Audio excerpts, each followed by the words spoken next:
There are high expectations that Russia and Egypt may sign an agreement on Friday to resume Russian flights to the North African nation.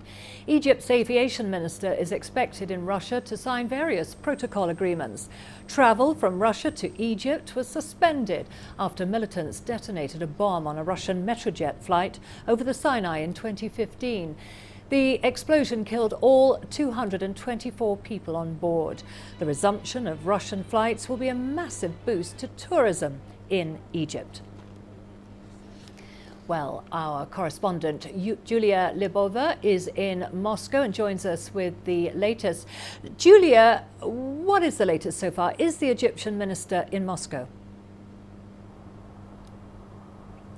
Well, indeed, Egypt's civil aviation minister flew to Moscow on Thursday, and his visit is aimed at wrapping an agreement to resume direct flights between Russia and Egypt.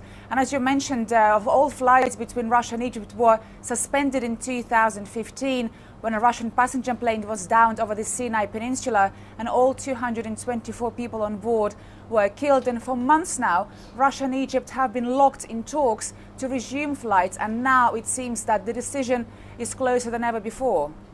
And Julia, has there been any confirmation that a deal will be signed this time? Any indications of when?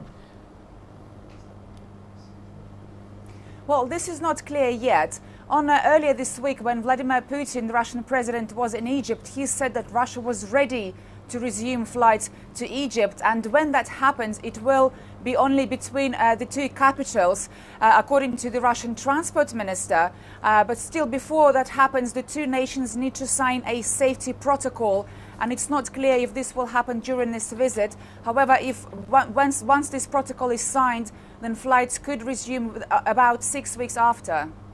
And what is the feeling of people in Russia? Do they feel secure now to resume travel to Egypt? Well, Egypt was one of the favorite holiday destinations for Russian people.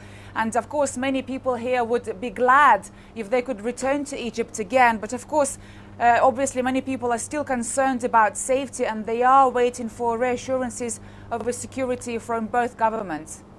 Okay, our correspondent Julia Libova there in Moscow for us. Thank you very much for that update.